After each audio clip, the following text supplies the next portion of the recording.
चाहिए। इन नेताओं की जो बच्चे हैं कहाँ पढ़ रहे हैं, कहाँ घूम रहे हैं? क्या ये नेता लोगों के बच्चों ने क्या बच्चों की नौकरियां बेच रहे हैं? इन तमाम चीजों की कार्रवाई को लेकर के, और इसके लिए हमने मात्र 3 दिन दिए हैं। यदि अगले 3 दिन में कोई कार्रवाई होते हुए अगर हम लोगों को नहीं पता चलती है, यदि युवाओं को विश्वास में लेकर के कोई कार्रवाई सर नहीं होती है, तो 3 दिन के बाद दोबारा से, आज तो मात्र 100 अभ्यर्थी आए थे, उस दिन 10,000 भी संख्या हो सकती है। देखिए, कुछ लोग कह रहे हैं हाकम सिंह रिटर्न कि 2022-21 में जब इस राज्य में भर्ती घोटाले हुए तो बड़े बड़े नेताओं के चूल्हे हिल गए थे, काफ़ी लोगों को, काफ़ी अधिकारियों को जेल जाना पड़ा। तो हमें महसूस हुआ इस राज्य में अब स्वराज स्थापित होने वाला है। यूके के चेयरमैन को हटाया गया और एक चेयरमैन रखा गया जिनके नाम मर्तोलिया जी कहा गया, और उन्होंने आश्वासन दिया हम युवाओं को कि अब एग्जामिनेशन बहुत बढ़िया तरीके से कराएंगे। और कल पता चलता है यूके के 1 लाख से अधिक जो है युवा एग्जाम देने के लिए गए थे और 11:30 बजे लगभग पेपर लीक हो जाता है। और जब शाम को प्रेस कॉन्फ्रेंस के माध्यम से ये कहते हैं सिर्फ 3 पेज बाहर आए थे, और हम इनसे जवाब मांगना चाहते हैं कि आपके सेंटर में जयमल लगा हुआ था, आपने सारे इंतजाम किए थे, वो 3 पेज लीक किसने किया? क्या हाकम सिंह का बाप यूके का बॉस है, या हाकम सिंह का बाप इस राज्य के मुख्यमंत्री है? आखिर क्यों युवाओं के साथ खेला जा रहा है? ये 18 से 30 साल के जेनजी है।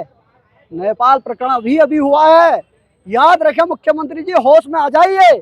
हमारे युवाओं के भविष्य के साथ खिलवाड़ मत करिए, और मत करिए, मत करिए। और ये यूके को भंग करिए।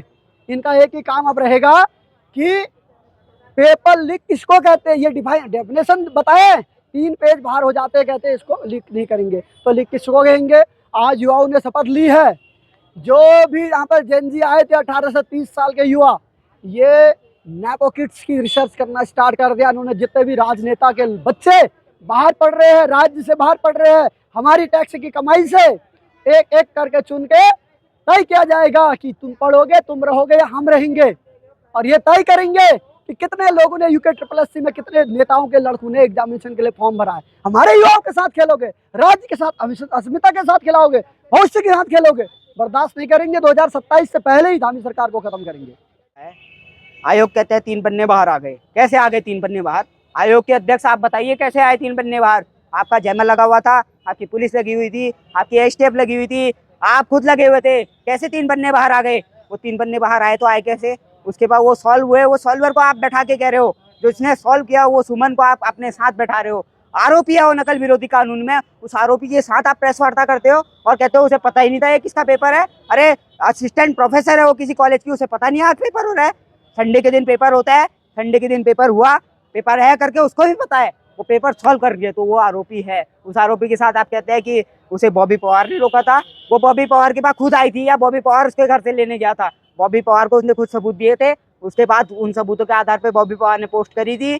उन पोस्टों के आधार पे एसटीएफ ने जांच करी, तो पेपर 3 पन्ने लीक है, 3 पन्ने बाहर हैं, ये खुद आयोग के अध्यक्ष मान रहे हैं। तो हमारा यही मानना है कि इस पेपरों को जो है रद्द किया जाए, दोबारा से पेपर कराया जाए, सीबीआई जांच हो, क्योंकि एसएसपी के ऊपर तो भरोसा रहा नहीं, क्योंकि खुद आरोपी के साथ प्रेस वार्ता कर रहे हैं। तो इस पेपर दोबारा कराया जाए, ये जो परीक्षा है उसको भंग किया जाए। इसके अलावा तीसरी मांग जो हमारी ये है वो ये है कि पूरा आयोग को भंग करते हुए नया आयोग का गठन किया जाए, उसके बाद ही कोई परीक्षा आगे कराई जाए। धन्यवाद।